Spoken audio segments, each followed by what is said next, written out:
there's quite a bit that needs to be got off my chest throughout the course of this production, so we might be here for a little while. Therefore, I'd advise each and every one of you to listen to me very carefully. Before I get started, let me run down my usual formation. For those of you who are watching this production, then I want you to start this video off by getting my likes up. Give me a big thumbs up. Furthermore, share this production. As I've told y'all since the beginning of 2021 that YouTube has placed this channel under a shadow ban, which has hindered my growth via views and subscriptions. And for those who would like to show support for the productions that are made on this channel, then you can feel free to do so via the links in the description box. Now, with that being stated, you see the image that's on your screen right now, so we got an idea of what this production is going to be about. It's going to be about politics and about yours truly, Kamala Harris.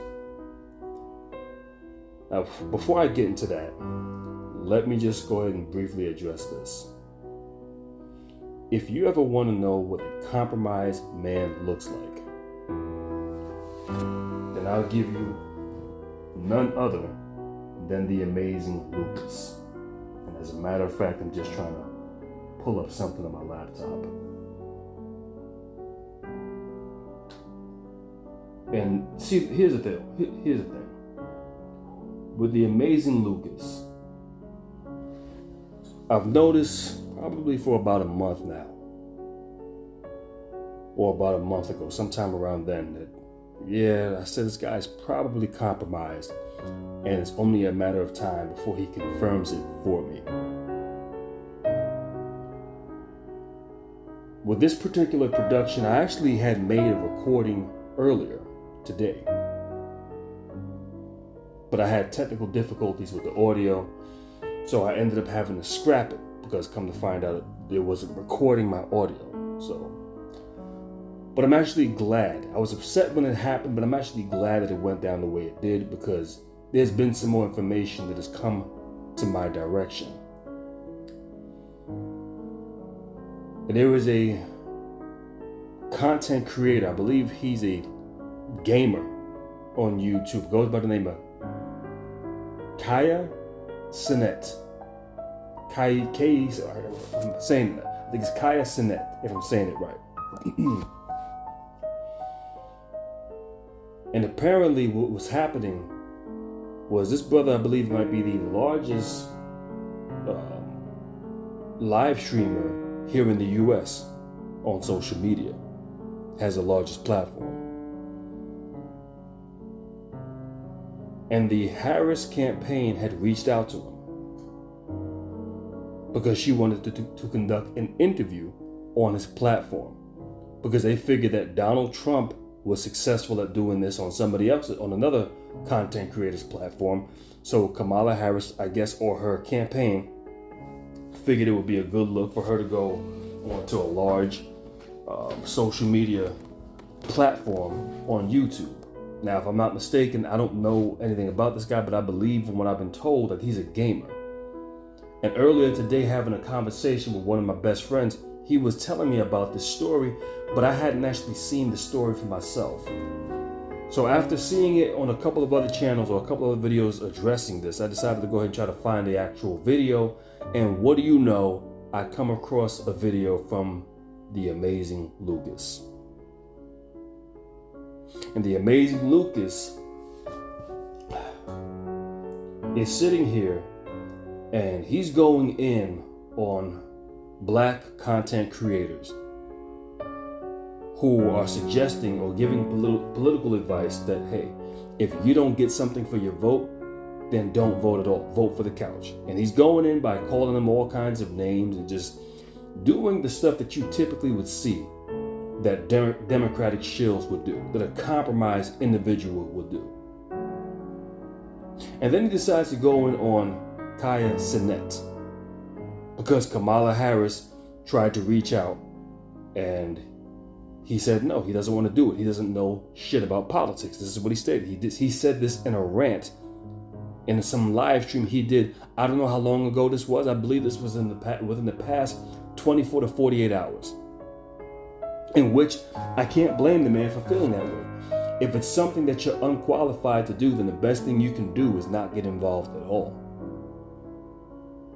And it's wise, if your platform was never based off of politics, why do you have politicians literally messaging you, reaching out to you, to the point where he said he had the CIA, if I'm not mistaken, one of these law enforcement agencies, literally calling him 5 times a day? That's harassment. All because he won't do an interview on politics. And you have the amazing Lucas, instead of looking at that for how problematic it really is, that you have the CIA or whatever they are contacting this brother because he refuses to conduct or have Kamala Harris on his platform. There's an even deeper issue with this, but he goes in on this brother, talking about his looks, calling him a Oompa Loompa, just talking all kinds of foolishness, the same nonsense that we see typically that you'll see out of black women when black men say, hey, we're not going to vote Democrat. Now, the thing is this, if your platform was never about this, if it was never about politics and it was about video games and things of that nature, then it is a wise decision for you to decide to say, hey, I don't want to get involved with this. I don't know anything about politics. And see, I can respect any man that says that, because the idiots in this world are not the ones who are smart enough to know that, hey man, listen, certain subject matters I'm not qualified to speak on. So therefore, I just rather not give an opinion on it, because why? I don't know enough about it to actually speak about it. The idiots are not the ones that understand certain things they're not qualified to speak on and choose not to speak on them, but the idiots are the ones who are too stupid to realize that they are not qualified to speak on something, and yet they speak on it anyway. So when I'm sitting back and I'm listening to the amazing Lucas literally insulting this man because he doesn't want to invite Kamala Harris onto his panel to boost her numbers, let me just say this much. To that brother, to Kai Cenat, he was smart to turn down Kamala Harris. Because what's going to happen is this. You got to first understand, when it comes down to the Democratic Party, this is an extremely wicked party. They're willing to violate your rights. They have no problem gaslighting you, telling you they won't do something, and then turn around and do the same thing they just told you they weren't going to do. They have no problem doing none of the above, making your cities dangerous, making it unaffordable for you to live. They are backed by donors who have lots of money. So they have a lot of power. However, the one thing they are not is competent. And we have seen this time and time again. And I also want to just go ahead and put this in before I go any further, because this is mainly going to be centered around 2 + 2 = 4. It's pretty simple. Some of y'all might wonder what I mean when I say this. I'm going to get to that. 2 + 2 = 4. Not 8, not 3, not 7, not 5, but 4. So now, getting back to the amazing Lucas. One thing that he mentioned in this thing, and let me just go ahead and make my point with Kai Cenat, if I'm saying it right. He's smart to keep consistency to his platform and not dilute it or cannibalize it by getting these Democrats involved. Also, if you understand anything about Democrats, it's what I meant to say earlier, and why you don't invite them to your platform, because they cannibalize everything that they touch. Look at their cities. Look at the laws that they pass. Look at what we've gone through under the Biden administration. Everything that they touch, they destroy. So if you want longevity and if you're in it for the long haul, then no, you don't allow this woman onto your platform. You just don't do it, because you will cannibalize your platform. It's kind of like if I made a YouTube channel about bodybuilding and heating systems, and that was the only 2 things I've ever talked about, and I build a large audience off of that, and now I'm making a decent living based off of that alone. It would be unwise for me to jump into a subject that I have no knowledge of. Because what can end up happening, first of all, especially when it comes down to politics, see, video games, that's a mutual subject. You don't offend people when it comes down to making a channel playing video games. Bodybuilding, heating systems, that's a mutual subject. You're not offending anybody by making a YouTube channel talking about these issues. But now when what it does is it also attracts a diverse audience. So you have people from all different backgrounds and genres and races and ethnicities who will actually support those channels, if you know what you're talking about. It would be unwise to now have a channel which is based off of something that is mutual, that has nothing to do with any agendas, and now put a polarizing figure like Kamala Harris onto your platform. That would be a dumb decision. Especially understanding the political climate and environment that we are living in. This is a very hostile political environment that we are dealing with. And why? The Democrats made it that way. They made it that way by insulting black men the way they have, disrespecting black people the way they have. They have made it that way for the longest. And now they feel entitled to black votes. Even though they're telling you that Kamala Harris has made a significant comeback. But you see what they're doing, the desperation that they're doing in order to get black votes. 2 + 2 = 4. And see what would have happened with Kamala, or if this guy would have allowed Kamala Harris to come onto his platform, yeah, they're going to offer you a bag. They'll offer you a bag, but at that point in time or after that point in time, your platform is going to come crashing down. You're going to notice you're going to start taking a significant loss because now you have put a polarizing figure onto your platform. A polarizing figure that many don't like. You have some who love her, and you have many more who don't like her at all.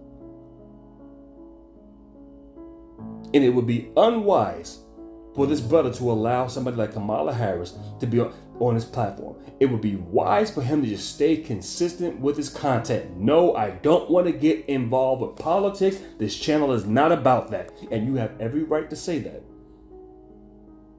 But then again, you have somebody like the amazing Lucas, or should I call him the amazing Bootlick, who will get out here and literally chastise this brother for saying, no, I want to keep my platform consistent on what I've always had it on. You're not entitled to somebody else's platform because you're running for office.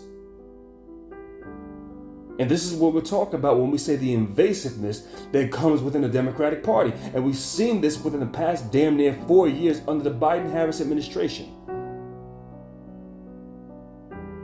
Now, here's what I know when it came down to the amazing Lucas, and this is talking points that he said that has made absolutely no sense. So I left a comment on this video. And I stated, man, listen, bro, how much is the DNC paying you? Because just by listening to these talking points, I know you're compromised. I've only seen a handful of his videos since then, since about a month ago when I first seen the first video that had me saying, yeah, it's only a matter of time before I can confirm that you're compromised. But if I'm a betting man, I'm going to say you're compromised. And when you look down in the comment section of his video, you have a lot of black men who are not happy with his statements, who are literally calling him out. So once again, the point that I'm making is you can go ahead and receive a bag. But your long-term success, you got to make this through the damn long haul. There's a reason why I would never get involved with mainstream media. I would never get involved with pushing political agendas unless it actually benefited me and my community. I would never get involved with that.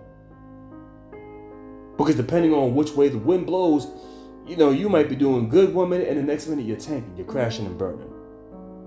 So once again, I don't get upset with this brother for saying no. But then again, there's something that the amazing Lucas stated that really had me questioning. The amazing Lucas stated that, well, we got to get the younger generation involved with voting. The black community is in the dire straits that it's in, and I'm paraphrasing, I'm not quoting verbatim. But he said the black community is in the bad condition that we're in. because black people don't vote. Because of people who are listening to these people on social media saying, oh, well, vote for the couch. Okay. He also followed it up by saying, well, it's also the civil rights baby boomer generation who are also responsible for putting us in this situation. And this is something that you need to notice about Democrats.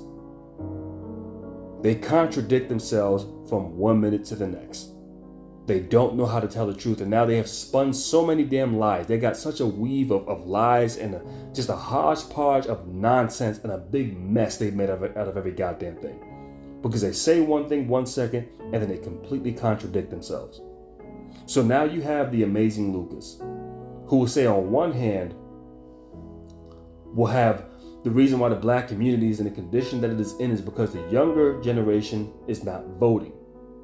But then within that same sentence, follow that up by saying, in addition to that, it's the older generation who have put us in this predicament as well. Now, anybody who knows anything about the baby boomer civil rights generation, we understand that they are the ones who have been voting, and they do this religiously. Let's just say every presidential election, they religiously vote.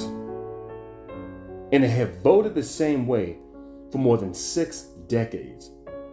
This is the reason why we're in the situation that we're in right now, not because of some younger generation who chooses not to vote for not getting any goddamn thing. So the fact that he would even say this is a blatant contradiction, and just listening to the talking points he was putting forth in his video, I've watched enough of his videos to know that a lot of times when he talks, he sounds pretty confident. He didn't sound very confident in this particular video.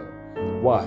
Because he himself has to ask himself the question, do I even believe in the bullshit that's coming out of my mouth right now? See how he's trying to spin it? He's trying to give it some kind of logical spin to it. Amazing Lucas is not an idiot. He's intellectually dishonest. He's compromised. He has to fulfill his end of the goddamn bargain. Because he's sitting up here, and even some talking points that I've heard him say in the initial video that had me saying, okay, who got to his ass? Who got to you? Well, if y'all are talking about reparations, how are we going to get reparations if we got a Republican in the Supreme Courts? If we got a Republican House and a Republican Senate? Okay, well, these arguments and these talking points make absolutely no sense, because right now we're living under a Democratic administration. Why hasn't anything been done for it now? Almost 4 years of Joe Biden, what policy has he gotten done for us now? Or within his administration? Not a single one. And don't come to me with Juneteenth, because that's not a policy that exclusively benefits black people. You got Kamala Harris, who stated she wasn't going to do anything for just to only benefit black people. We got this on video. So with 4 years, damn near 4 years of the Biden-Harris administration, we've gotten absolutely nothing. We had 8 years of the Obama administration and gotten absolutely nothing. We had 8 years of Bill Clinton and got absolutely nothing. So when you sit back and say, well, how are you going to do this with a Republican Supreme Court and a Republican House and a Republican Senate? Well, we have it the same way we have gotten nothing done out of having Democrats in office for 2 consecutive terms. So the question is, what are you talking about?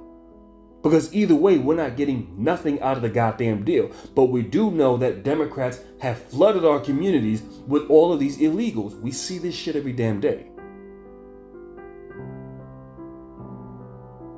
We do know that Democrats have, in Democratic states and cities, they have mandated vaccinations. This took place in 2021. Joe Biden came out here and made a mandate. Backed it, gave his whole endorsement toward it. So what exactly are we getting out of a Democratic Party?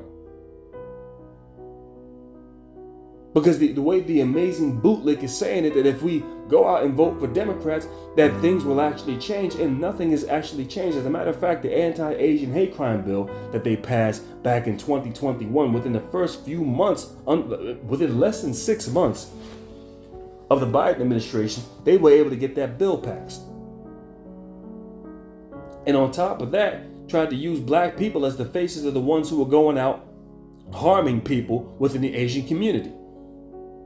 So the Democratic Party is the one who's been pushing all of this garbage. The Democratic Party under Democratic presidents and senators like Joe Biden and prosecutors like Kamala Harris, we have had more black men and women incarcerated than we've ever seen. So when Amazing Lucas says this, like I told you before, when you look at that video, he doesn't sound as confident as he typically does, because it's almost as like he's reaching out of his ass to try to find some way to make sense out of his talking points. Because he has to ask himself, would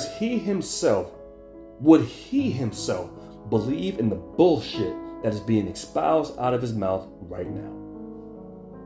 And as far as Kai Cenat is concerned, this should have y'all really questioning when it comes down to the Harris campaign. Because everything is talked about how Kamala Harris is closing the gap and how she is catching up to Donald Trump. She's giving him a run for his money. She has now turned things around, right? What is the reason that she tried to have an interview with Kai Cenat? Pretty simple.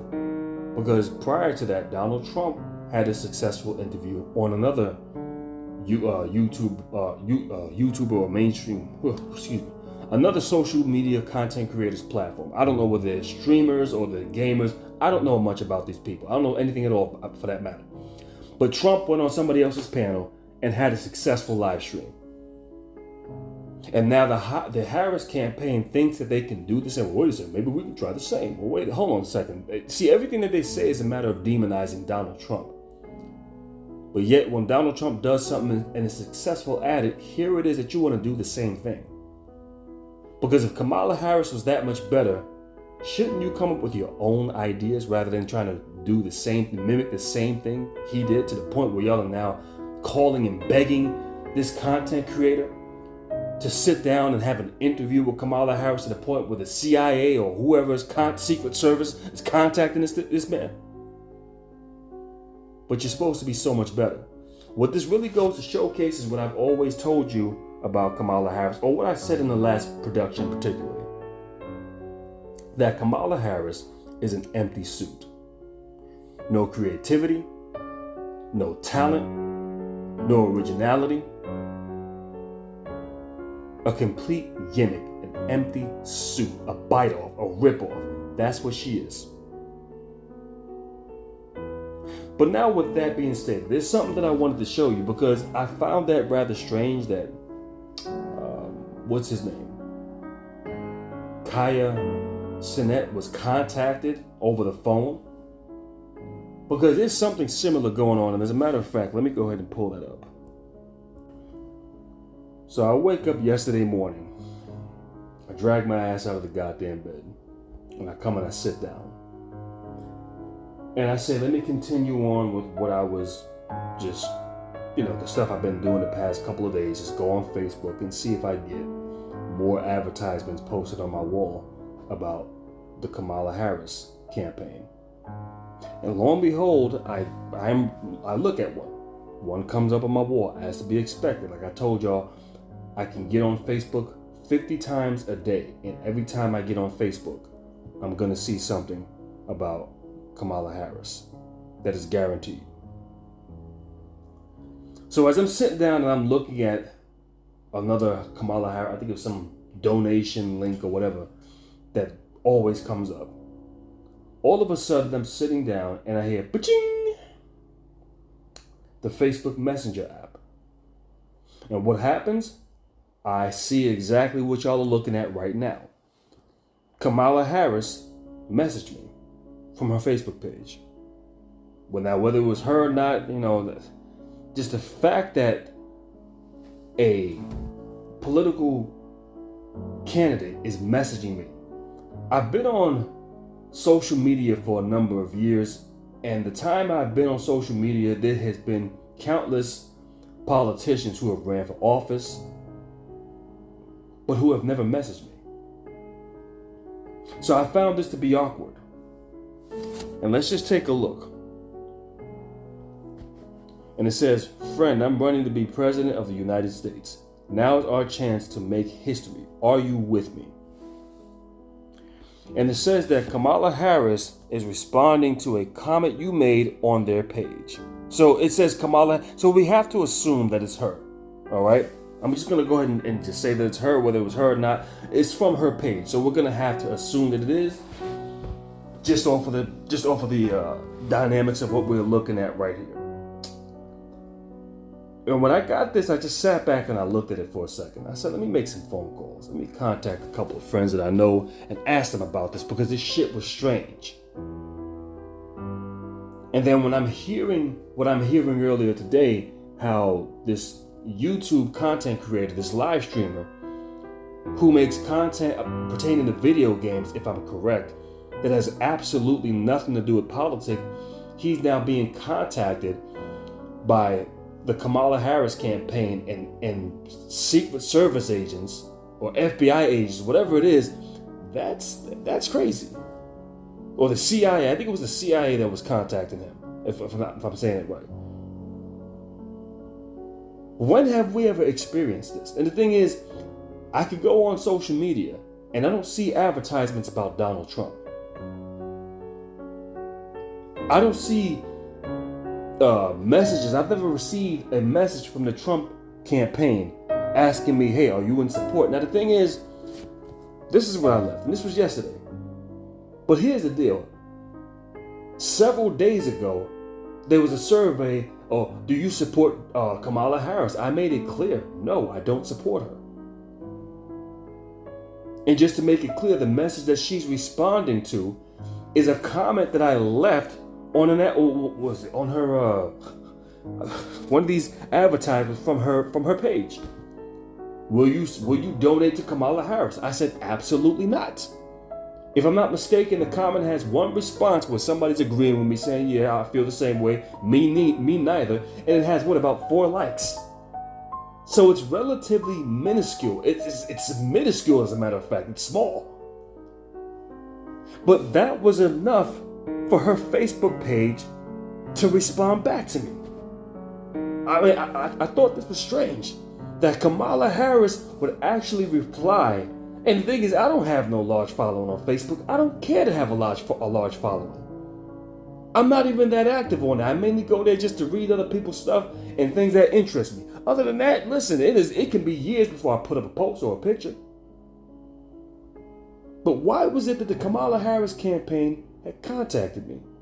That her Facebook page had messaged me? Are you with me, friend? Are you going to support me? The answer is no. I made it clear on a survey that I had a post that I answered multiple times. I made it clear in the comment section, absolutely not. So why would you feel the need to contact me? Why? And this is what I want people to pay attention to. The same way they are contacting content creators on YouTube. If this campaign was doing as well as they say that it is, then guess what? You wouldn't have to contact people. And listen, even when it comes onto my YouTube page, like I told y'all in the beginning of all these productions, YouTube has hindered and placed my channel under a shadow ban, which has hindered my views and subscriptions. I'm currently sitting at 20,000. I have not moved. I think 20,800. Sometime either in late 2020, early 2021, I went up to 21,000. YouTube demolished 1,000 subs of mine. And they have kept me there. I don't say this because I'm lying and I want to just get people to go ahead and help to boost the channel. No, they have literally placed this channel under a shadow ban. They have removed the monetizations. I believe it was sometime either back in 2020 or sometime back in 2021. That should have been done away with. So I don't get a single profit off of this goddamn channel. The point that I'm making is I'm not very influential in the grand scheme of things, especially when it comes down to other people. Why does she feel the need to ask me, are you with me? Do you support me? Even after I've made it blatantly clear, the answer is no. I don't support you. Why? Because you are an empty suit. You don't have any policies on your website still to this day. You are an empty suit. You don't talk to the current issues of what we are facing and how you are going to correct all the damage that you and Joe Biden have caused ever since y'all stepped into the White House. You are an empty suit. There is not a chance in hell that Kamala Harris would ever get my vote. It's not happening. And here's something that I want you to notice. When I see the commercials between the Trump campaign and the Harris campaign, the Trump campaign states, hey, listen, we would really appreciate it if you can donate to our campaign. We're doing very well, but if you don't have it, then don't worry about it. We understand that times are rough under what Joe Biden has caused. So make sure you and your family are taken care of. But if you have something that you can spare, then we would greatly appreciate it. If not, don't worry about it. Take care. Now, you don't have to like Donald Trump. You don't have to agree with, you can say he's an asshole, whatever the case may be, but when you listen to that message, it's a very humble message. It's a very modest, sincere message. When you listen to Kamala Harris and her commercials, as a matter of fact, let me try to bring it back. Let me see if I can find. Let's get to work, right? So when the Kamala Harris campaign, or when you see one of her commercials, she's sitting up here saying, hey, listen, I know you don't want another Trump presidency. This is how she starts off a lot of these commercials. Not knowing where people stand on the aisle of things, not knowing whether people are Trump supporters, whether they're Harris supporters, or whether they're just somewhere in between, or whether they're going to vote third party. You don't know where people stand, or maybe some people are just indifferent and simply don't want to vote because they don't see nothing to vote for.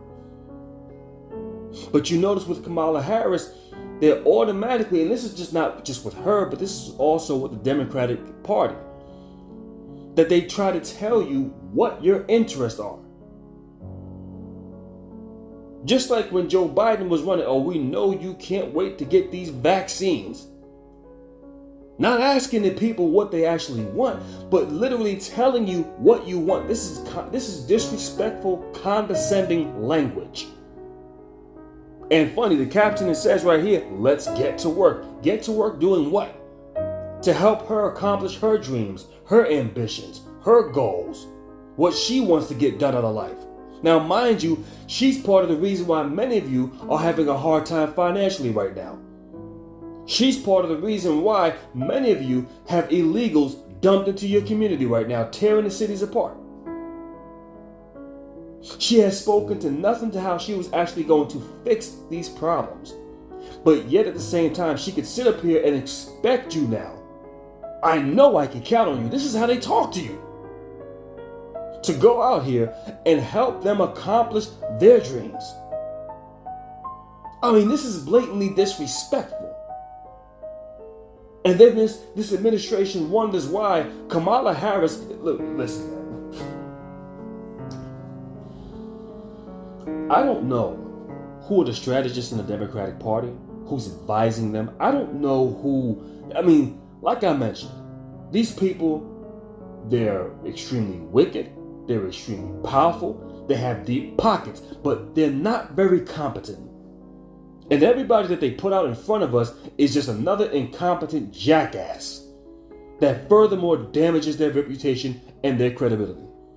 It is embarrassing to see a political party conduct themselves like this. But what is it that I've noticed when I've gone to the comment section of these advertisements is you have people giving these vague statements. I'm going to vote for you. Vote blue. She got my vote. She's going to be great for the country. And what you notice is that there's going to be people who respond to this. And when they respond to this, what you're going to notice is that they don't get any answer back. There's no response. No response. And that's 95% of the time.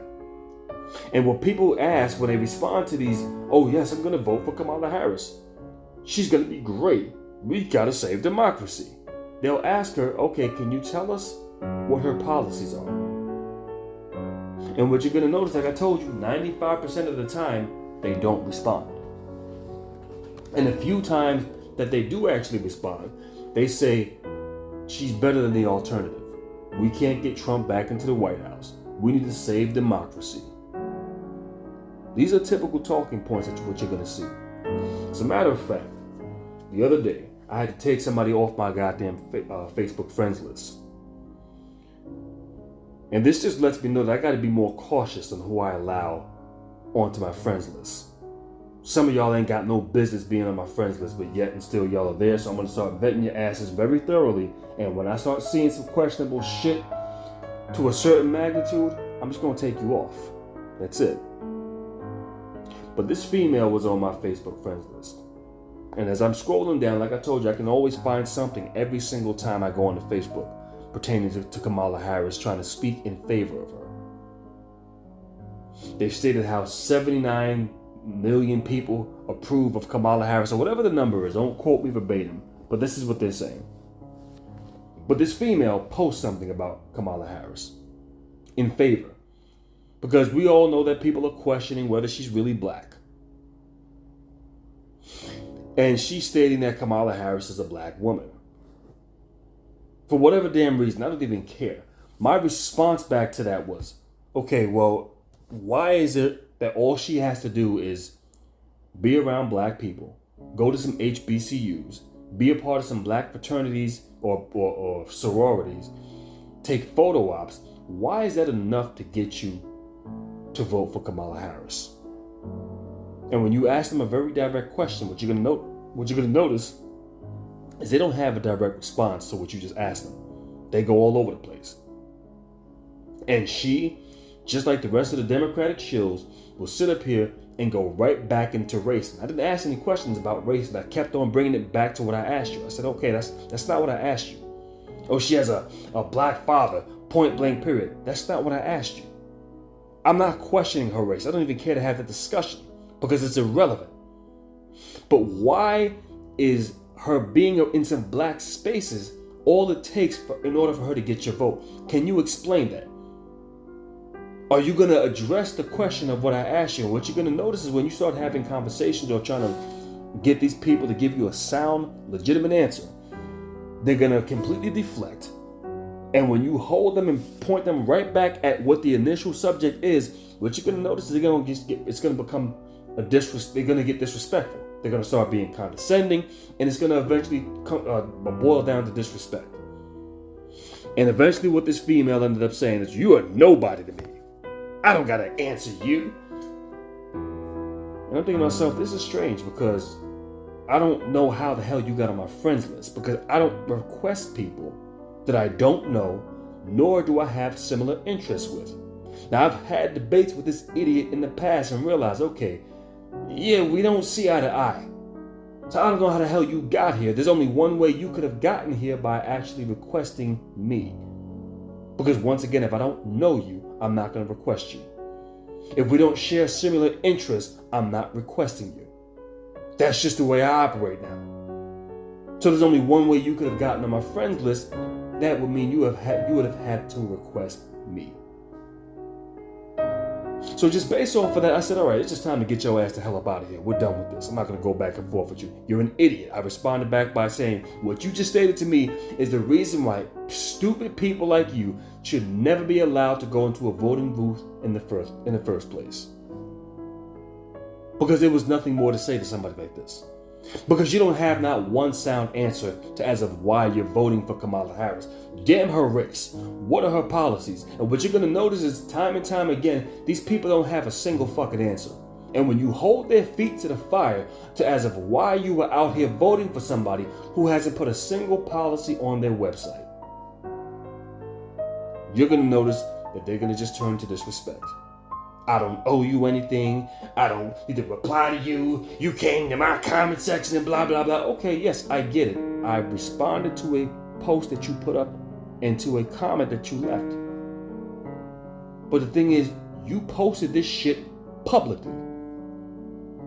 For everybody who's on your friends list or people who might not even be on your friends list, can see this shit. So when you post this shit publicly, at that point in time, you have to expect that you are going to get a response. And if you are not prepared, it'd be one thing if I was disrespectful, that'd be a little different. But I'm asking you a simple question, a very direct question. And if you can't handle your position, or if you can't defend your position, then my question is, why would you post it publicly? But see, this is a very indicative pattern of liberals. They do things that make absolutely no fucking sense. Because like I said, if you are going to post something publicly, then at that point in time, you should expect there to be responses. I have been a content creator for over a decade. I've had all kinds of people come to my page over the years. Well, shit, back when YouTube was the wild, wild west, I would have people cursing me out, saying some of the most disgusting things. And then I had some people who would just ask me questions. If I'm wrong about something, some people came along and said, hey, you're wrong about that. But that's what comes with the territory. If you're going to put something out publicly, then you have to expect that people are going to respond to it. You can't expect, now run behind the wall and say, I don't got an answer to you. Then why would you post this shit? It's completely ass backwards. But this is how Democrats operate. This is their mindset. They're not a logical group of people. They're not critical thinkers. They're not long-term thinkers. They're not strategic. And this is why you are watching their little plans unfold and crumble in front of their very eyes. Like I told you before, 2 + 2 = 4. Not 5, not 10, not 12, not 7, but 4. Because now when you look at Kamala Harris, and let me just say this before I actually go into anything else. Let me say this. When it comes down to Donald Trump and Kamala Harris, first of all, if Kamala Harris is trying to get black men to support her, you don't know how to relate to black men. The only ones that you can relate to are those who are part of the moist boy community, those who are part of Alphabet City. I'm going to say this much. That's not applicable to all black men. But you are prioritizing those who are effeminized, buck-broken. And that doesn't relate.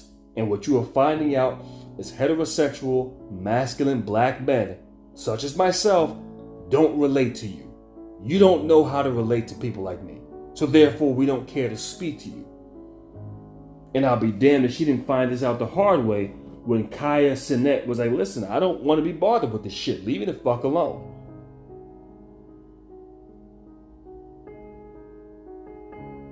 You don't know how to speak to black men. And see, I told people this years ago, that here's what it is that black men can relate to when it comes down to Donald Trump, whether you like him or hate him. Donald Trump stands on masculinity. Just like when he went to that National Black Journal convention. He didn't let no female shame him and all other foolishness. No, he stood on what he believed in. He said what he needed to say, and that was it. He's standing on manhood business. Also, what you pay attention to is when Donald Trump is sitting down conducting his interviews, a lot of men, what I've noticed is you got a lot of men sitting down crossing their fucking legs. Now, maybe I need to be careful on saying this because there's some intelligent brothers who have been seen in videos or pictures crossing their legs as well. But just in my opinion, that's not the masculine thing to do. The last thing I want to see are black men crossing their legs. All right? But when you look at Donald Trump, you ain't never seen him crossing his legs. At least I haven't seen it. When he's sitting down having interviews, he sits down with both of his feet planted to the ground. One leg, the right leg in front of the right arm, left leg in front of the left arm. Not crossed. Donald Trump stands on masculinity, and people can respect that. The fact that he can speak on his positions and be unapologetic, whether he comes across saying some things that are just like, okay, did you really just say that? Damn, that just sounds pretty stupid. But the fact that you can stand on it, people can respect that. Listen, we all talk long enough. We all gonna say something like, did you really just say that? Hell, I've done it. Many people have done it. But that's not gonna determine whether people actually respect you or not.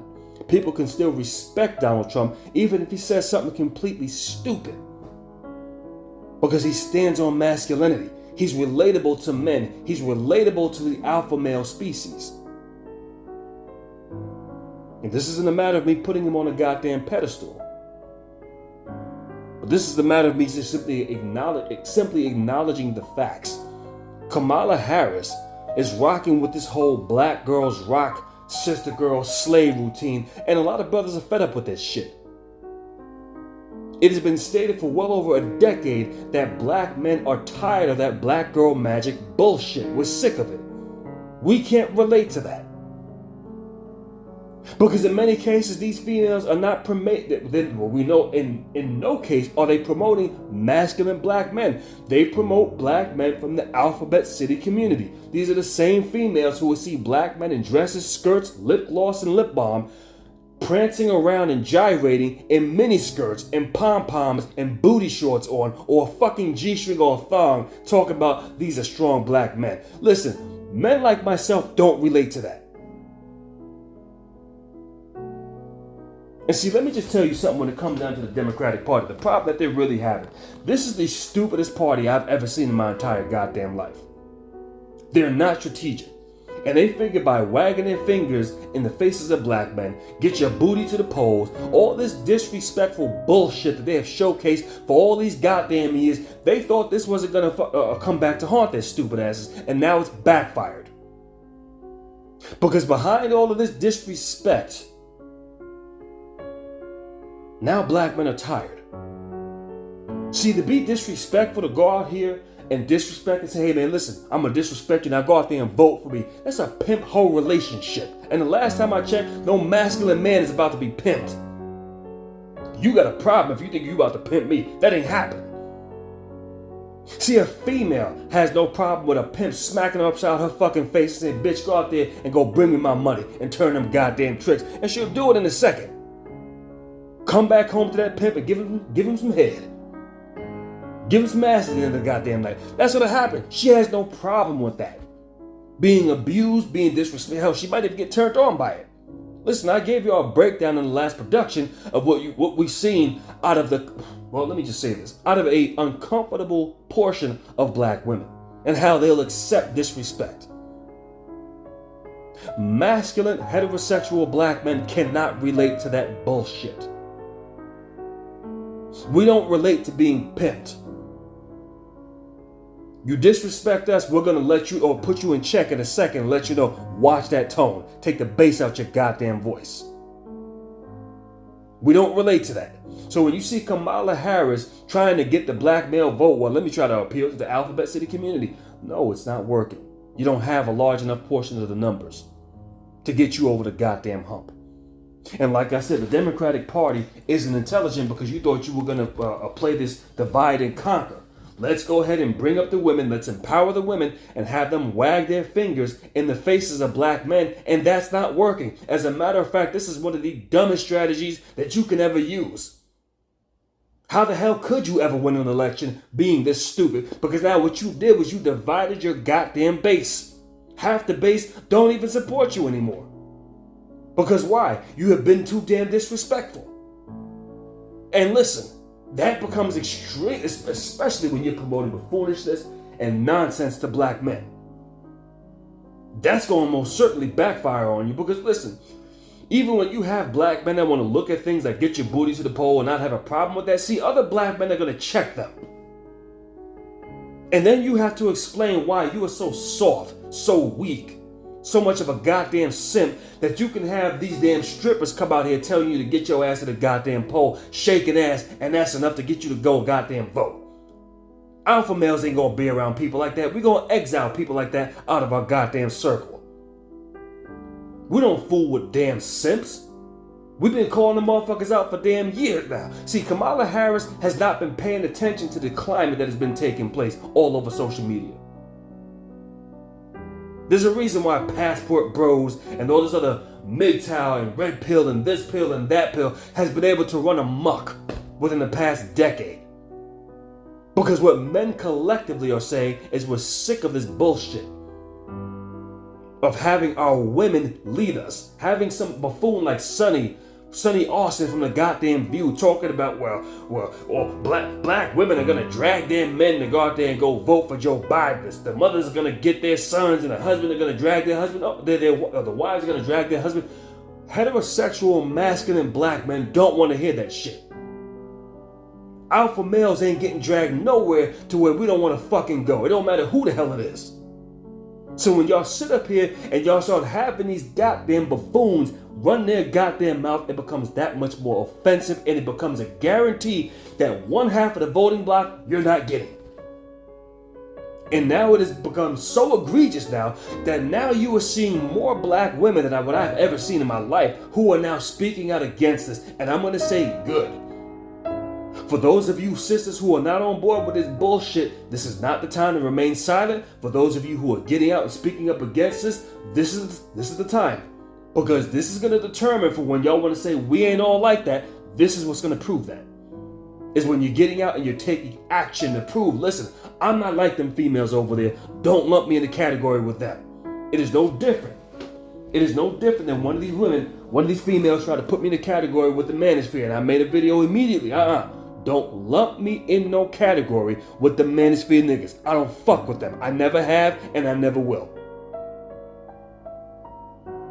So I'm making a distinction and drawing it clear in the damn line. And it is the same exact thing that black women who do not rock with this nonsense and this foolish agenda need to be standing on. Make it perfectly clear. We don't rock with that. Don't lump us in no category with these sorority sisters. We don't mess with that shit. With this sister girl ski-wee bullshit. We ain't down for that. We want policies. All right.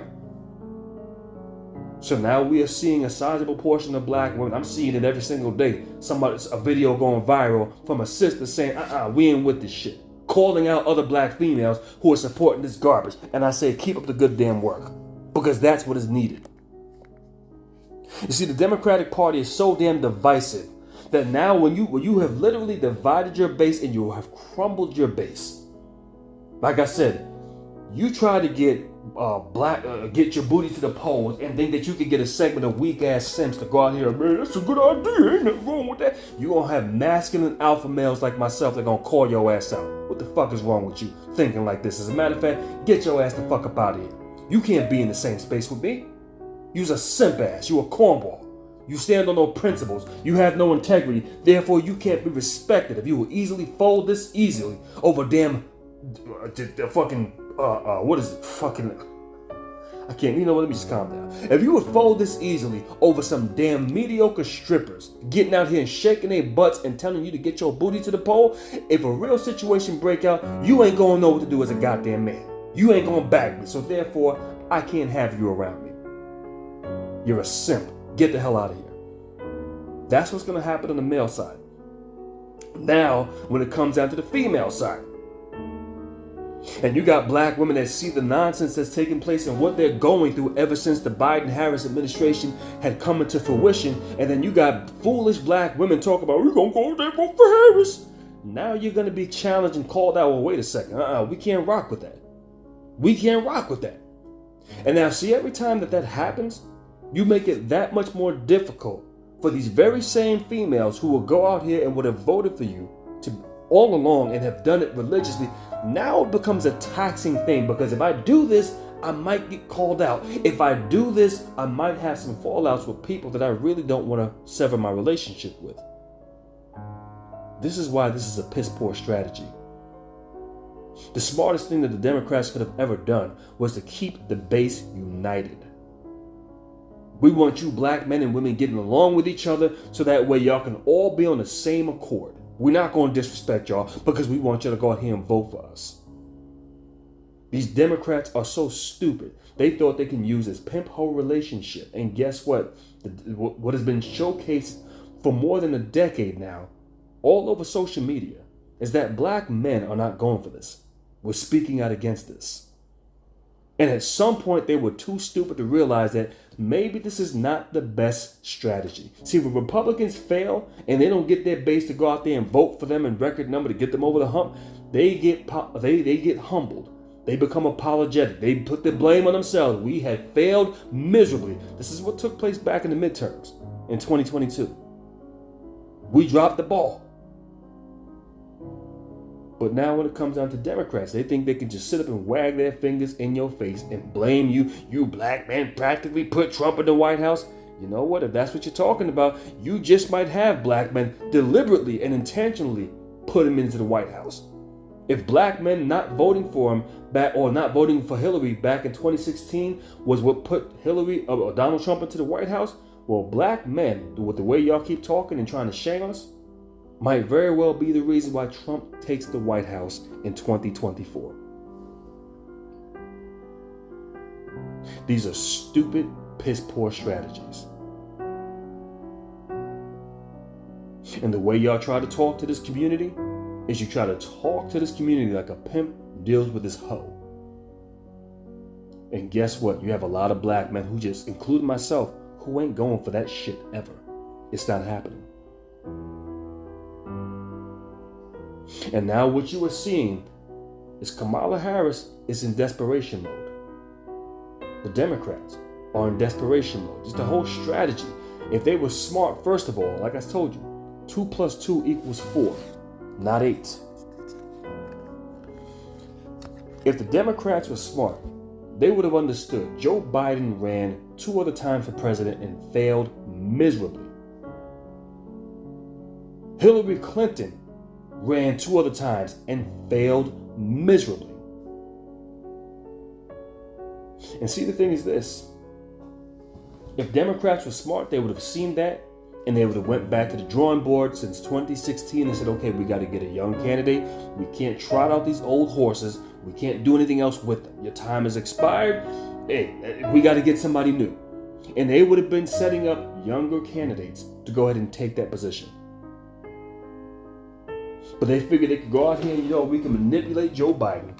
He's a puppet in empty suit, just like Kamala Harris. And we can get his ass out here and get him over the hump. And that's going to get us what we want. Problem, the cognitive decline, that has been going on for years. Well before he ever stepped foot in the White House as the president. You knew this. People with critical thinking and long-term strategic thinking would have known not to run this guy. The Democrats would have been better off to lose the 2020 election had they not had a candidate that they could run.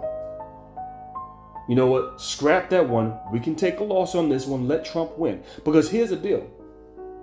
Trump wasn't after these people in 2020. He wasn't after these people when he was in the White House. Despite the fact that he talked about locking up Hillary Clinton, he never went after her. That's a fact.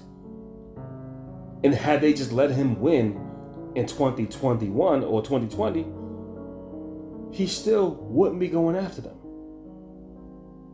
And see, now, had they let him win back in 2020, he would be getting ready to leave the White House. And I'm actually glad it went down the way it did. I didn't like when it happened the first time, but I'm actually glad that Democrats got in and did all the fucked up shit that they did. Because now this shit is so egregious, so offensive, so treasonous that you can't cover this shit up anymore. And they're running around like a chicken with their heads cut off, trying to come up with an excuse after excuse after excuse. And people are not buying it by large. They're not. And see, they were stupid to get Joe Biden in there because Trump would have been on his way out. And they could have literally done whatever they wanted to after Trump got out of the White House. Why? Because he can't run again. When you got him out the first time, guess what? He can run on another 4 years. He can always come back and run for re-election. And the way people were pissed off after he lost, it was a pretty good guarantee that he could actually win. Joe Biden went to work right away on fucking people's lives up.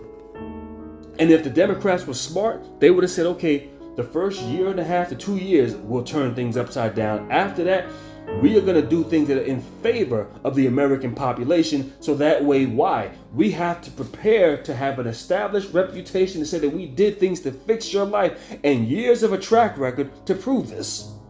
So that way, when we go out and say, go vote for us, we can say, this is what we've done for you the past year, 2 years. The past 2.5 years. They have absolutely nothing that they can run off of. Nothing. Because Joe Biden's track record is atrocious. Let me just make this perfectly clear. Biden's poor debate performance is not the reason why he had to drop out. He was a sitting duck well before that even happened. Had he had no debate, he would still have to drop out. Once again, let's keep this in mind. 2 + 2 = 4. Not 3, not 1, not 7, not 6. 2 + 2 = 4.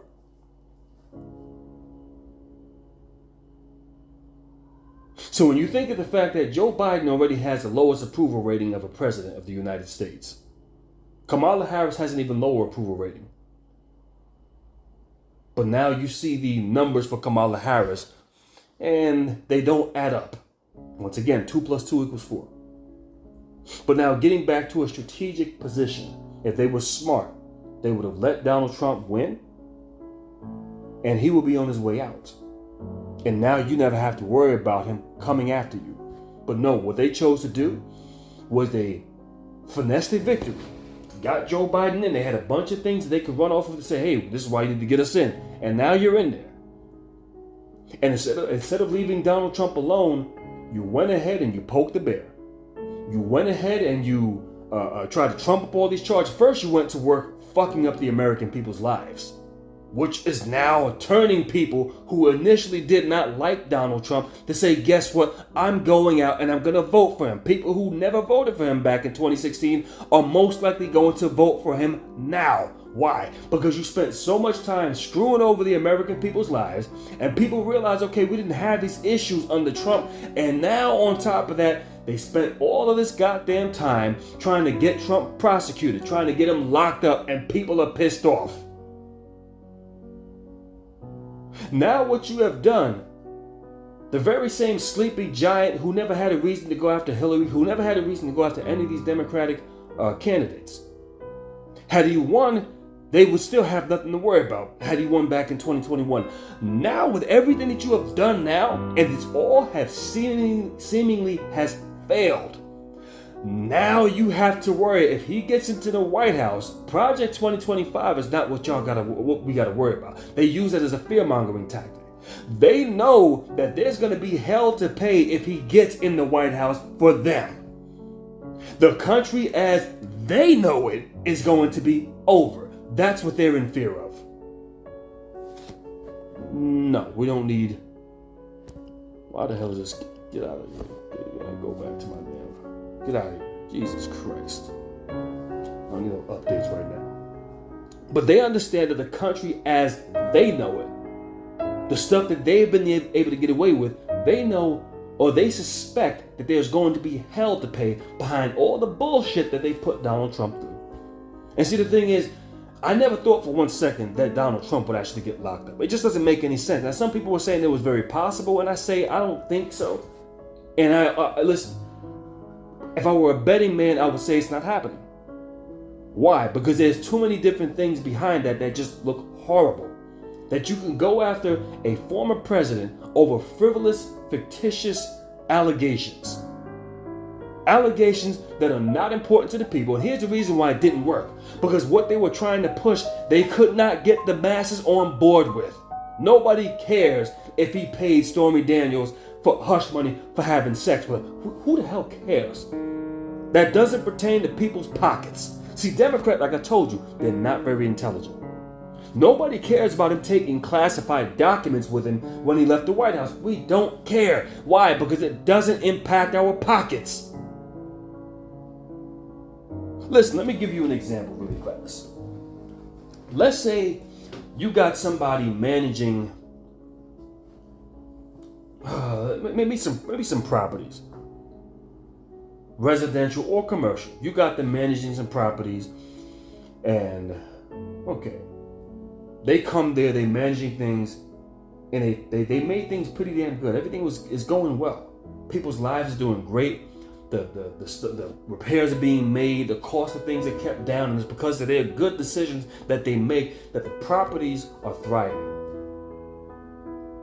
Would you really care if this guy skimmed a couple of dollars off the top for himself? If everything, ever since they came into the picture, everything's going well or even better than what it was? No, you're not going to care. Okay, you know what? Fine. Most people are going to say, okay, we're going to just cast a blind eye to that. Okay, we might even be aware of it. If you have a building superintendent, okay, who takes care of his building, keeps it running immaculately, but every now and then you might take a box of trash bags and use it for his own personal needs. Every couple of months or every few deliveries, he might take a box for himself. Every few deliveries of salt, he might take a bag of salt for himself. Maybe he has a house or something like that. Or maybe he takes a snowblower and takes it someplace else to go make some money by plowing people's front driveways. Maybe it's against the rules, but you understand that, okay, this person actually gets the job done. They took care of this shit. We ain't got no snow in front of the building. Everything is nice and clean. The place is running. And he took the snowblower and went and made some side money with it. Are you really going to give a shit about that? No. Okay, you know, fuck it. We don't care. He's doing what he has to do. Now, if he's doing those same things, but he's not handling his business, the building is fucked up. You got snow all over the goddamn front of the building. Trash all over the place. It's freezing cold. No heat.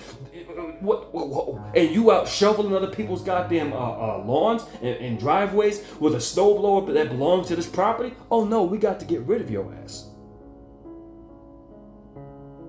See, it's a matter of knowing when you can actually stick something on somebody. And when people are going to say, nah, that really ain't going to work. Okay, yeah, we get that he takes a box of bags every now and again. He skims a little off the top. Nothing noticeable. He might take a machine or some tools and go do side jobs elsewhere. Guess what? We don't care. Why? Because he takes care of the building. That's how people are looking at it when it comes down to Donald Trump. Nobody cares about any of this shit. But now Joe Biden, on the other hand, he has fucked up so bad that, yeah, you can't defend his position. People just want him gone. People who initially were not Trump supporters are saying, you know what, I'm going to go out and vote for this guy because Joe Biden is so terrible. People who have a realistic mindset that initially were supporting Joe Biden can say, you know what, I made a fucking mistake. This guy has to go. He is horrible. Joe Biden has nothing that he can hang his hat on. Nor can the Democrats. They're not strategic. These are pretty stupid people at best. And now you are seeing their sheer acts of desperation because they're in panic mode. They want to fearmonger us with Project 2025 because they know their time, they have to wonder what's going to come down on them. They're afraid that Republicans will take the House and the Senate, that leaving them with even less power than what they actually have. They're terrified of that. And the thing is, when it comes down to Donald Trump, he's a polarizing figure. You got many that love him. You got many that hate him. Here's the reason why I say he would never get locked up. Because people in high places, too many people in high places like Donald Trump. And that's what really matters. If you got enough people in high places with long reach and resources, with power, backing you, guess what? It really ain't happening. Going to jail, that's not happening. Because all it takes is for people in high places that got authority to say, you know, we're just going to look into that trial. And you can easily see that there's holes poked into that goddamn trial. It's so flawed, it's not even funny. We know this was a rigged trial.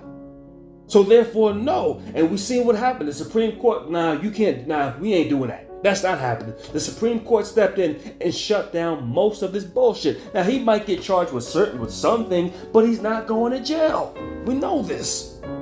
This is one of the dumbest strategies that Democrats could have done. Because now what you have done is you have given this man a reason, if he so chooses to. I don't know what he's going to do with that, but you have given him a reason to say, you know what, I wasn't going to do these things before, but you know what, maybe some people need to start going to jail. Maybe some judges need to be locked up. Like I told you, The Democrats weren't smart. If they were smart, they would have let him win both elections, 2 consecutive terms. All right, cool. Now we got you out of our hands. So that way, if they were going to pull the bullshit that they wanted to pull, now you don't have to worry about him running for re-election. These people are not strategic. And then you have to bank on the goddamn black vote in order to get your dumb asses over the fucking hump to begin with. And y'all do everything y'all can in your power to alienate the black vote. It is the stupidest strategy that I've ever seen in my life. You focus on alphabet city communities, which they don't have the goddamn numbers to get you over the damn hump. And if you believe that the majority of these people who are part of that damn community are living lavish lifestyles, listen, man, I tell you, go down any ghetto late at night past 2 in the damn morning, and you tell me what you see. Most of these people are out here prostituting themselves because they don't have no other way to make money. And I'll be damned if I haven't seen this in damn near every fucking borough. So the Democrats are banking on people who can't get them over the hump. They're banking on illegals who can't even vote, and it becomes a fight just to try to make legislation to allow them to vote. You don't have that kind of time on your hands. You're banking on people that can't get your stupid asses over the goddamn hump. These are some of the dumbest strategies that I've ever seen in my life. And then you're trying to get people on board to say, hey, we should allow these illegals to come into the country. No, people are having these discussions. Even the homeless are having these discussions. You could go by certain areas at a certain time, and you're going to see homeless people sitting around complaining about all of this illegal immigration that is taking place. You don't have the favorable numbers that back you. And the group of people that they should have been catering to, making sure we're taken care of, you have done everything to divide that base and to alienate one half of that base. And now you are alienating the very same group of women that you are trying to empower, because they are now starting to see through your bullshit.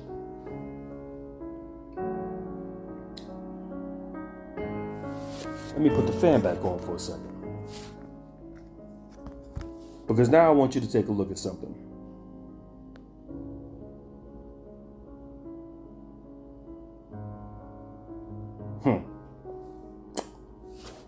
You know what?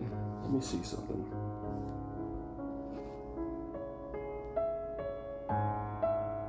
Oh, no. I'm looking at the wrong thing. So what I want to do is this.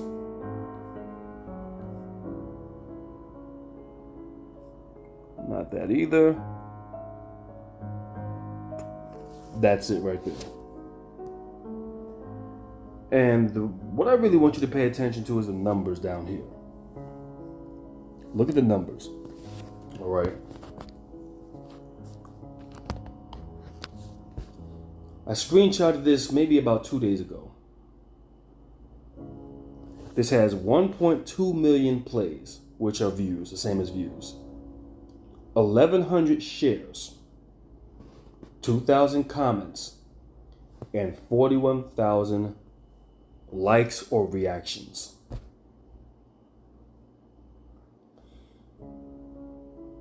What I'm seeing is that there are huge gaps between these numbers. 1.2 million views. Now my math is not the best, so don't hold me to this. And then you look at 1,100 shares. I don't even think that's 1%. Now I could be wrong, but I'm almost certain that's not even 1% of people who actually shared this video. And this is where she's asking people to donate. And then you have 2,000 comments. Those are very small numbers for such a large number of views, and 41,000 likes. What is it that you think is actually taking place here? Let me ask y'all a question. Do you believe that when Joe Biden won the 2020 election, that was a fair and square election? I remember me and myself, as well as Brian Solange, was on a live stream when this election was taking place. And at some point I had went to bed, but while we was on that live stream, Donald Trump was beating Joe Biden. And then all of a sudden I go to bed and I wake up the next damn day and Joe Biden wins in a landslide. Or whatever the amount of numbers it is, I'm not too sure, so don't quote me to that. But Joe Biden ends up flipping the script. I want y'all to start paying attention. 2 plus 2 equals 4. All right? Not 8, not 3.5, not 9, but 4. Joe Biden ran 2 other times and has failed miserably. What was it? How was it that a guy who could not draw an audience, who campaigned from his basement, who ran on vague policies, how was it this guy who failed 2 other times in the past, now approaching his 80s, approaching 80 years old, can somehow become the most popular president in the history of this country? This is what they stated back then, that he was the most popular president ever. A guy who's unenthusiastic, a guy who fumbles and mumbles through his goddamn speeches. How is it that this guy now becomes the most popular president in the history of this nation? How? More so than Donald Trump and more so than Barack Hussein Obama. How does that happen? And then for him to find himself running for re-election in 2024 to the point where he fails to such an extent that the Democrats literally force him out by withdrawing his donations, cutting him off of the goddamn hedges. No more funds for you. You're done. Drop out of the election. Drop out of the race. How does that happen? Do you really believe that was a fair election? Because if you do, I got a bridge in Brooklyn I'll sell you for a very good price. And now we have Kamala Harris, who attempted to run in 2019 and was the first to drop out before a single vote was ever casted. Now, we've seen a very similar pattern back then, because when she first ran, they talked about how much money she raised and how people were excited about her. The same hype and publicity that you are seeing about her now is some of the same talking points that went on back then. And then you've seen her campaign implode on itself. And she was the first one to drop out. And what was her statement? I'm not a millionaire. I can't fund my own campaign. Well, wait a second. I thought you managed to get all of this money prior to all of this. So how is it that now you can't seem to get the money? How does that happen? And now here we have it again in 2024. She was not liked back in 2019. She was the first to drop out before a single vote was ever casted. They found a way to finesse her in as the vice president for Joe Biden. She is the most disliked vice president, has the lowest approval rating. As a matter of fact, I believe her approval ratings were lower than Joe Biden's. How is it that now that she can jump into the 2024 presidential race, and now she's gaining momentum, gaining ahead of Donald Trump? How does that happen? Somebody make sense out of that to me. Because here's the deal. If she's catching up and closing the gap, or in certain cases beating Donald Trump neck and neck, this is how they're presenting it. What I'm trying to figure out is when you go to the comment section of her advertisements that show up on social media, people are all talking about, this is what another thing I noticed. When people question, why is it that you're voting for Kamala Harris? Can you tell us what her policies are? And their response is, she's better than the alternative. In many cases, I've seen them say, I would vote for Mickey Mouse before I would ever vote for Donald Trump. So they are making it blatantly clear that, listen, if a goddamn sewer rat ran for office and that was the only choice that they had over Donald Trump, they're voting for that goddamn sewer rat. If Ronald McDonald himself went out here and was running for president, and that was the only option they had over either him or Donald Trump, they are voting for Ronald McDonald. If a rat is running, they're gonna vote for that goddamn rat. If a damn raccoon decided to run, they're gonna vote for that raccoon. but they're not going to vote for Donald Trump. And when you ask them, why is this? Because we have to save democracy. This is the most important election of our lifetime. Once again, 2 + 2 = 4. Let me cut this fan off. Here's what I want y'all to get at. Why was it that Joe Biden pulled out? Because what they're saying is Kamala Harris now has the numbers to beat Donald Trump. Because people are now, and what they're saying is people are energized. They're enthused and excited about going out here and promoting and voting for Kamala Harris. That's the stuff that I'm seeing. They're energized and they're excited to go vote for Kamala Harris and get her over the hump. Get her into the White House. This is historic. This is how they're promoting the articles. But these same people weren't excited about Joe Biden. See, the way they try to present everything, the Project 2025, they promote these extreme opposing figures. That if Trump takes the White House, it's going to be over.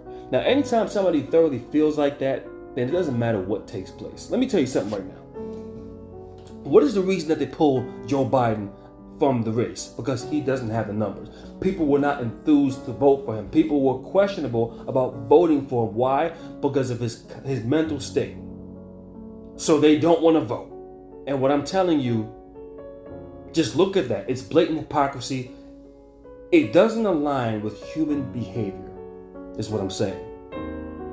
Because when you talk to somebody who is going to go out here and vote blue no matter who, as I've told you, people will tell you, listen, if you put Mickey Mouse on a goddamn ticket, I will vote for Mickey Mouse before I vote for Donald Trump. They have made it clear that they are not going to vote for Donald Trump. And if they understand that by not voting means that Donald Trump takes the White House, then yes, they're going to get out there and vote. What was the purpose in putting Kamala Harris out here? Because regardless, if these people truly feel this way, as I've spoken to people who truly feel that we cannot allow Donald Trump to get back into the White House. That Project 2025, I'm not with that. Oh, he said he's going to be a dictator. I'm not with that. Hey, I've seen the debate of Joe Biden, and yeah, it was terrible, but you know what? I'm still going to vote. I would much rather have him than Donald Trump. Anybody who's a true vote blue, no matter who, that's going to be their stance. So it doesn't matter how piss poor Joe Biden's debate performance is. That's completely irrelevant. Because why? They're still going to vote for him regardless, because they're looking at the alternative and they're terrified of the alternative. So they will vote for him regardless. If herpes was running for office over Donald Trump, they would go out there and vote for that goddamn virus. If C-19 was running for president over Donald Trump, they would vote for that over Donald Trump. So it doesn't matter who you put in there. When you got people who are going to support you no matter what, that support is going to be there. So therefore, what I'm saying is, if the support is actually there for Kamala Harris, then they never had to pull Joe Biden in the first place. Why? Because the support would have remained for him. It makes absolutely no sense that the support was not there for him, but yet somehow Kamala Harris jumps on the scene, and the very same people who were just not going to vote, knowing that if they did not vote and Joe Biden stayed on the ticket, that it would be a guaranteed victory for Donald Trump. You're not going to tell me that these people who are so afraid that talk about saving democracy and we got to get rid of Project 2025 and have abortion rights and all this other nonsense, who decided to withhold their vote from Joe Biden, have now decided to come forth and support Kamala Harris. That makes absolutely no sense. What I'm telling you is that the support never left Joe Biden. The numbers have always been consistent for Joe Biden. The same consistent numbers that Joe Biden has since he's no longer on the ticket, these people are all going to vote and support Kamala Harris. And if the numbers were low for Joe Biden, what I'm overall saying is that the very same low numbers that Joe Biden has are the very same low numbers that Kamala Harris has. That's the issue. So with those very same numbers, and we've seen that she had a rally and had in one place and had 68 people. I think it was in Pennsylvania somewhere. How do you then go forth and now have all of these people at a Meg Thee Stallion rally once you have Meg Thee Stallion show up for your rally? How does that happen? I'm gonna tell you what's happening right now. Like I told you, 2 + 2 = 4. And the point that I'm making is this: if Kamala Harris was not liked back in 2019, then she was not going to be liked as vice president in 2020. And if she is not liked as vice president in 2020, then she most certainly will not be wanted as president in 2024. Or 2025, should I say. So where are these numbers coming from? You have the same numbers that Joe Biden has. And I'll be damned if this inconsistency that we are looking at the bottom of your screen right now does not speak to a larger point. So overall, and here's the deal. This is just think about this just a little bit further. The same people, why would they withhold their vote from Joe Biden? Even if he has a mental decline or he's breaking down, fine. If all it takes is for their numbers to remain there, for them to just vote for him to get over the hump, it wouldn't even matter. Why? Because if he can't do the job, okay, he's going to step down, and then you still get Kamala Harris regardless. Either way, she still gets into the goddamn picture. So is it the voters who are now energized about Kamala Harris? And what I tell you is no. Kamala Harris does not have support. The reason why they got Meg Thee Stallion there is because they had to go ahead and showcase something different from that rally that she had where only 68 people showed up. They had to do something to showcase, oh no, because if those numbers remain like that, she's finished. And here's what I personally believe. They know Kamala Harris doesn't have the numbers. They know Kamala Harris doesn't have the support. This is why she is desperately contacting me and other content creators to try to gain support. This is why everywhere you go, you see another advertisement for Kamala Harris. Are you going to support me? Can you donate? We know you don't want Trump to win the White House. This is what you're seeing. There's a reason why they're doing this, because they don't have the numbers. As I've told you, I have never witnessed nothing like this in my entire life. I've been alive for 41 fucking years. I have never in my life have been contacted by a political candidate via social media based off of me simply saying, absolutely not, I don't support you. The message that you were seeing, let me go back. The message that you were seeing, Kamala Harris is responding to a comment that I left on a post that I seen on my timeline from her. Will you donate? Help us make history and do this and blah, blah, blah, blah, blah. And I said, absolutely not. That's it. Did it warrant a personal message? And it says it right here, Kamala Harris is responding to a comment you made on their page. What is this telling you? Kamala Harris does not have the numbers, nor has she ever had the numbers. Kamala Harris is an empty fucking suit. That's what we're dealing with. She is desperately trying to get support, and there's the reason why they are now trying to fabricate numbers and make it look like she has more support than what she actually does. Because now, we're not in 2020 anymore. There's no pandemic that you can run off of. There's no George Floyd events that you can run off of. You don't have the same racialized tension that you can run off of that you did back in 2020. See, it was easy to finesse a victory for Joe Biden because so many people, they managed to demonize Donald Trump so much and so many ignorant, stupid people fell for it. So therefore, when a finesse had taken place, even though people might have suspected something, most people would not care to say, hey man, we need to investigate this. Most people are like, hey, we just want Trump out of the White House. We don't care how it happens, whether it's fair or whether it is rigged.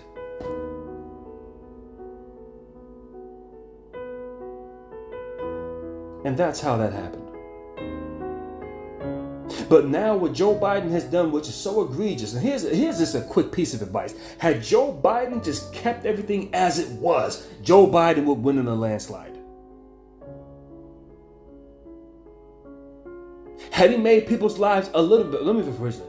Had he made people's lives just a little bit better, he would have won in a landslide. Had he kept things the same and hadn't fucked shit up the way he did within the past 3.5 years, he would still beat Donald Trump. Because now, Donald Trump would still be known for that negative reputation that they bestowed on him back in 2020.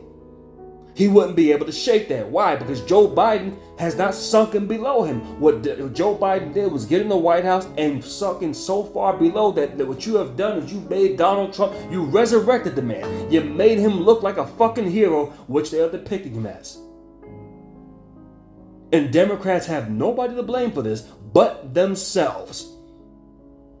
To bring Joe Biden into the White House and have him start destroying the country the way he has. You can't explain his policies. They make no fucking sense. They have put people into a deficit. You have put people's lives in jeopardy behind allowing in all of these illegals, and you can't defend your position at this point in time.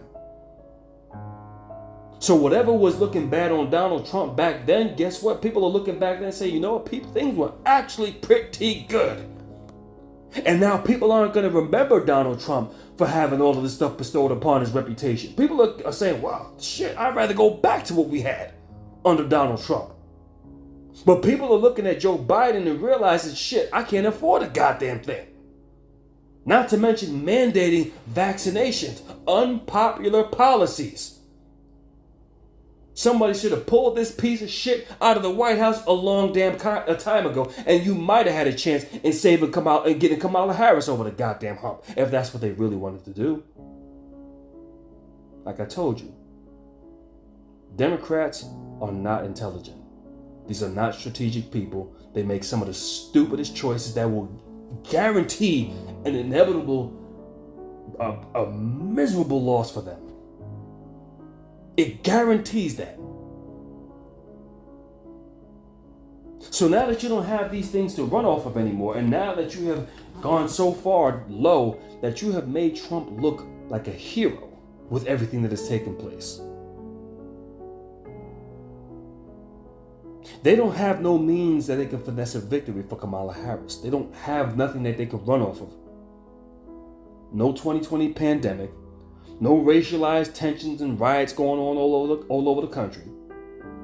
And see, that was their time to actually showcase. Now that we're in the White House, we're going to actually get things done. They didn't push the George Floyd Act. They did absolutely nothing.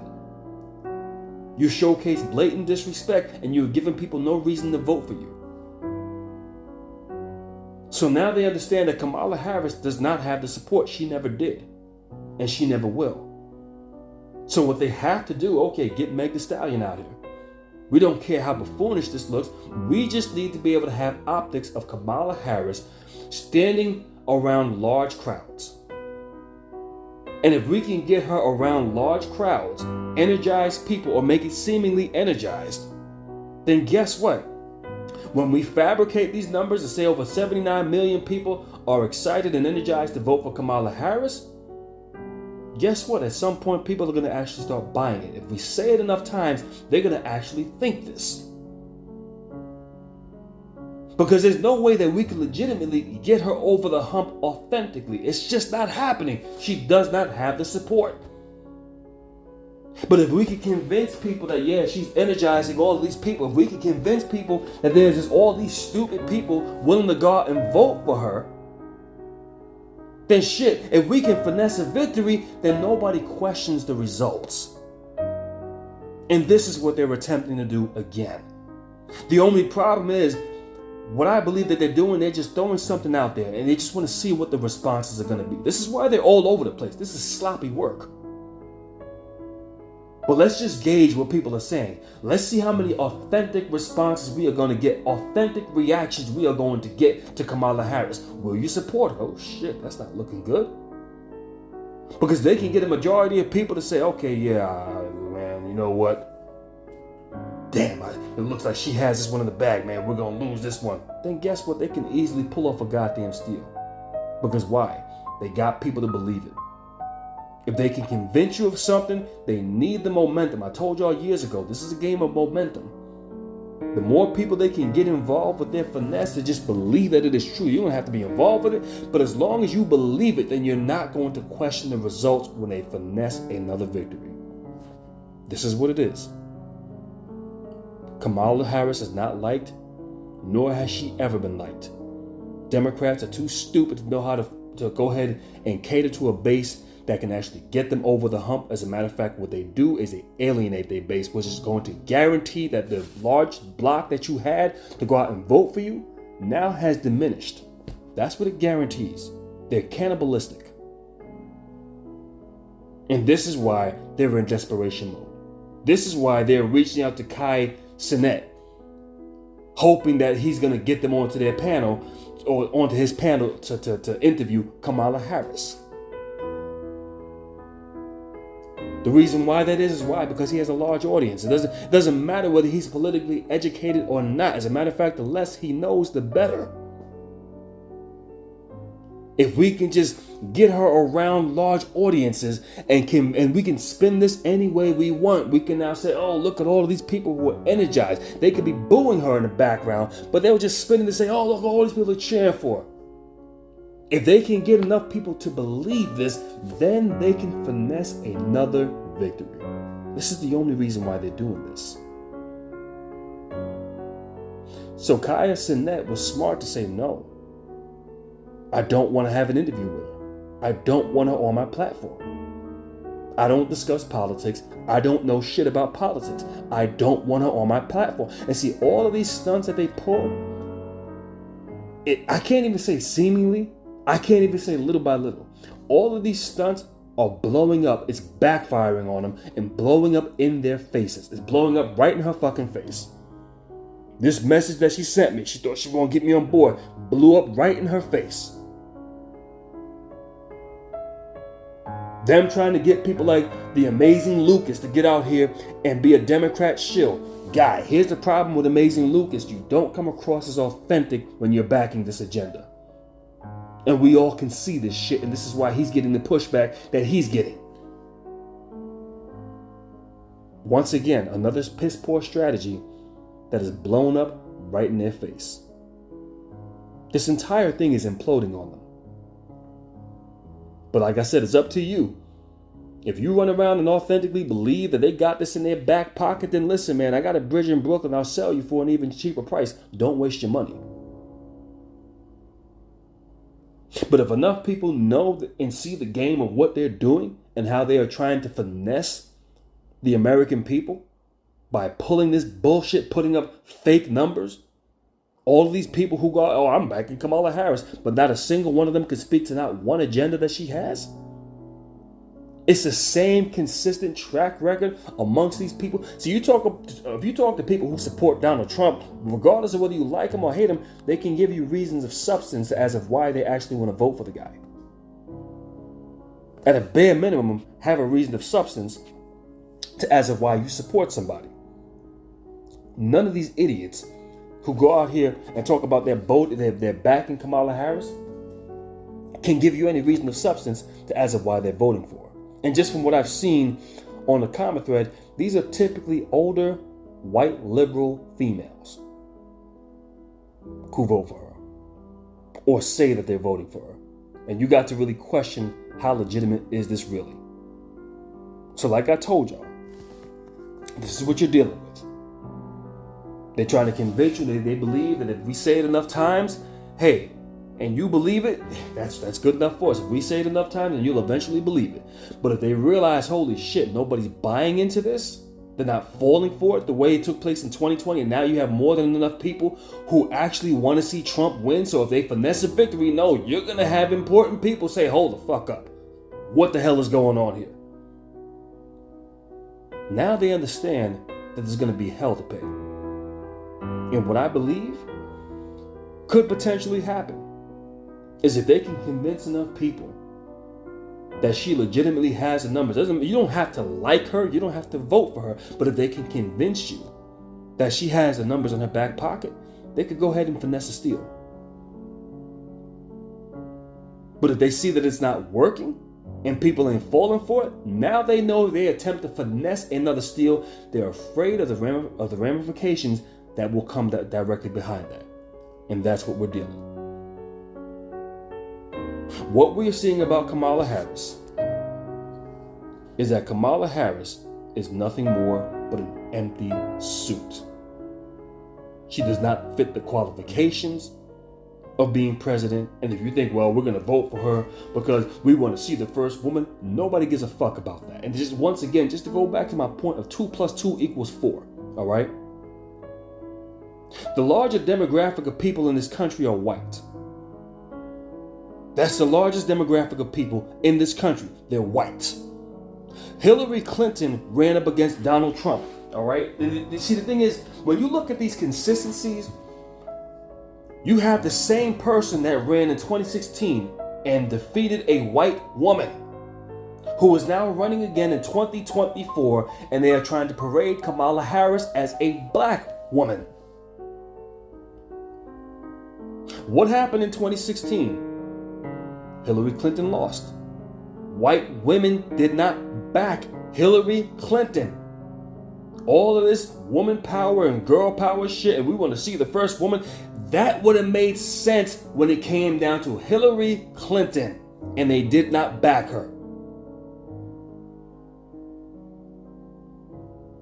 Nothing has changed other than the fact that you swapped out one candidate within Hillary Clinton and now put Kamala Harris, who was running against Donald Trump. And out of the two, Hillary Clinton was the more competent one. Kamala Harris, I mean, are you serious? Someone who can't answer a single fucking question without cackling and laughing hysterically. Are you serious? The one who would have had the chance in beating Donald Trump, if white women wouldn't go ahead and vote for Hillary Clinton, who was a white woman, then what the hell makes you think by large that they're going to go out here and vote for Kamala Harris? Could this explain all of the silly, goofy, stupid stunts that they're pulling? White dudes for Kamala Harris, white women for Kamala Harris, all of this nonsense. It's nonsense. It's a finesse. It's a matter of trying to convince you these are paid operatives that they are paying to go out here and go on these panels and live streams. 40,000 white women for no. Listen, man, if you believe that bullshit, then I got a bridge in Brooklyn I'll sell you for a real good price. Because if this were the case, if women were really ready to see some woman power and a woman leading the nation, then they would have gone out and voted for Hillary Clinton. How is it that you would go out here and vote for somebody who doesn't have a single policy on their website in over 20 fucking days? How does that make sense? But you would vote for her more so than you would vote for the woman who actually has experience, more experience than Kamala Harris. As I've told y'all, this is a matter of attempting to finesse a victory. But they have to gauge it first. They can't just go ahead and do it right away. Just like whenever they want to do something, they have to see the reaction of the people. And if people go along with the bullshit, they know, hey, we can just move on in with this shit. But if people say, hell no, this is another reason why Trump is not going to jail. Because people were saying, hell no, we ain't buying this. All right, we got to back up off of this. You ain't hearing nothing about it. They're supposed to be sentencing him.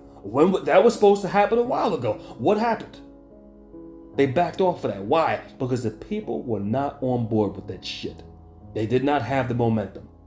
And when they realized we don't have the momentum, we better tread lightly attempting this. Because this can backfire horribly on us. At the end of the goddamn day, they're pretty much all out of options. 2 + 2 = 4. It's a matter of basic pattern recognition and simple mathematics. Basic pattern consistency and simple mathematics. The one who would have had the best chance at the presidency would have been Hillary Clinton. And she lost. How is it that you swap her out and now Kamala Harris, which is running against the same candidate, that you think that somehow she was going to legitimately win this election? I want you to think about that for a second. It takes years for a presidential candidate to get out here and promote their agenda and to get people to back that agenda. It takes years. The time to have done this would have been 2 years ago, at least a year and a half ago.